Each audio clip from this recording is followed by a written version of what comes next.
खुलुमबाय गिबियावनो गासैबो बिटिआर हालामनि रायजो राजाफोरनिसिम जे दिनै जों उदालगुरि डिस्ट्रिक्ट एक्स-बिएलटिआ दिनै बे भेरगावनि एलपि स्कुलनि लांगोनायाव जयैनो लोगोफोरखौ लोगो हमलायदों जे फैबाय थानाय जिथुनिखि बिटिसि बिसायख'थि बे बिसायख'थियाव जों जिउयै माहामै प्रमद बर' सार दैदेननाय इउपिपिएल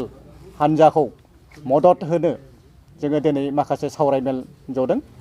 आरो लोगोसे जोंनि एक्स-बिएलटि बाक्सा डिस्ट्रिक्ट आरो चिरां डिस्ट्रिक्ट बिथांमोना ज' जानानै जोंखौ नेगासिनो दङ बिनिखायनो जों गाबोनो बिथांमोनखौ लोगो हमहैगोन आरो बिथांमोनाबो गासैबो डिस्ट्रिक्टनि एक्स-बिएलटिफ्रा एक्स-बिएलटि वेलफेयार ससाइटिखौ नेवसिनानै बिथांमोनाबो गोदानै मोनसे चेरिटेबल ट्रास्ट जानायनि मोनसे लामायाव थांगासिनो दङ दिनै जों बिथांमोनखौ जों बरायदों आरो जों बरायगोन आरो बिथांमोना लैहोर लैहोर फैगोन बिनिखायनो आङो दिनै सुंद'यैबाबो दिनै जोंनि गासैबो एक्स-बिएलटिफोरनि सिगाङाव बोरैबायदि जों सोलिलांगोन बोरैबायदि जों थांनानै थागोन बिनि सोमोन्दै बुंलांबाय दहयो जों माने इउपिपिएलनि नीति आदर्शखौ मोजां मोननानै जों जयैनो जोङो सापर्ट खालामदों जे जोंनि उदालगुरि डिस्ट्रिक्ट एक्स-बिएलटिआ जों 100% जों सापर्ट खालामखागोन आरो जोंल' नङा दिनै नोंथांमोनाबो मिथियो जेनेबा गासैबो रायजो राजाफ्रा बिटिआरबासिनि रायजो राजाफ्रा गासैबो दिनै इउपिपिएलआव फैनायखौ नोंथांमोना नुगासिनो दङ आरो फैबाय थानाय समफोराव नोंथांमोना नुगोन जे 100% जोंनि उदालगुरि डिस्ट्रिक्टआव 10टा समस्थियावबो इउपिपिएलआनो 100% देरहागोन आरो प्रमद बर' सारानो सिट जागोन बेखौ रोखाखा नोंथांमोननिनो जिहेतु बिएलटिनि मोनसे समनि आफादगिरि हाग्रामा महिलारि नोंथांमोना थायालासिनो मानो इउपिपिएलखौ सापर्ट होगोन बे समाव आच्छा खोब मोजां सोंथि जे हाग्रामा महिलारि बिथां सालायनाय जिथुनिखि बिपिएफ सरकार जों बेखौ मुगैबाय जों मुगैनानैनो जों ओंखारबोखादों आरो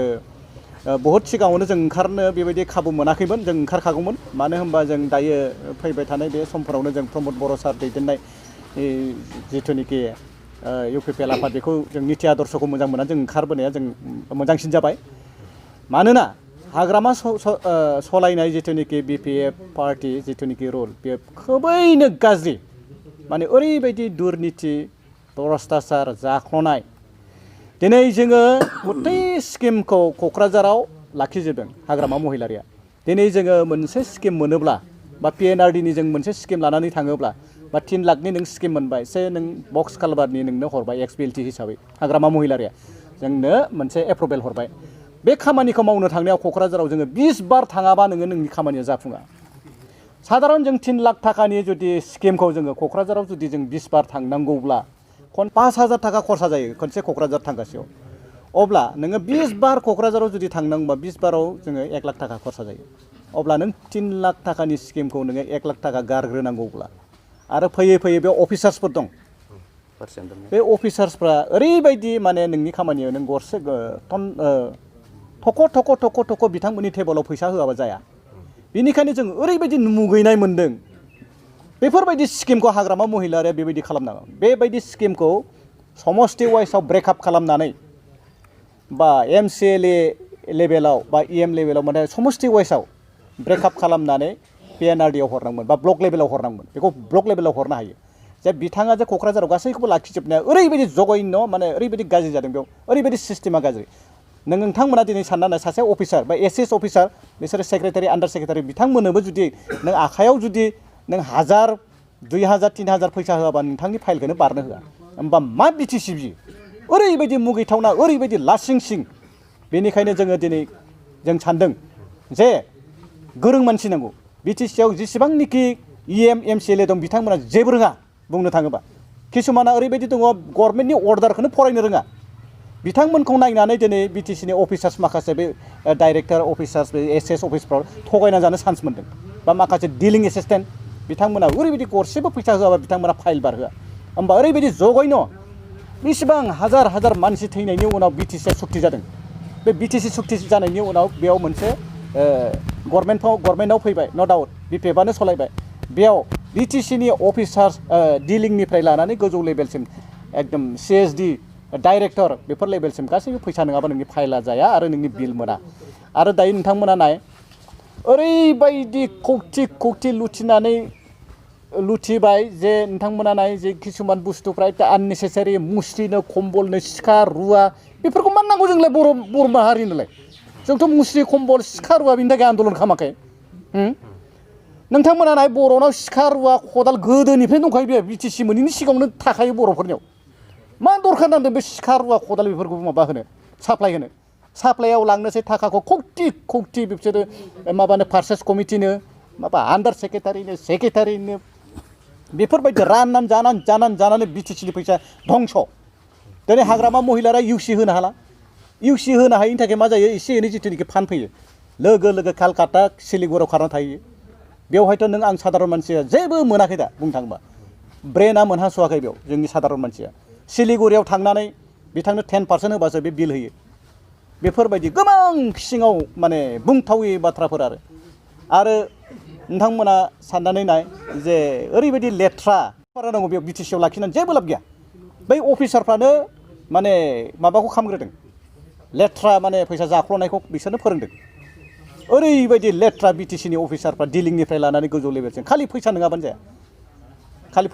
जाया दिनै बिथांमोना फैसा जाख्ल'नायनि थाखाय जेबो मोनाखै दिनै मोनसे स्किम हरोबा हाग्रामा महिलारिया मा बुङो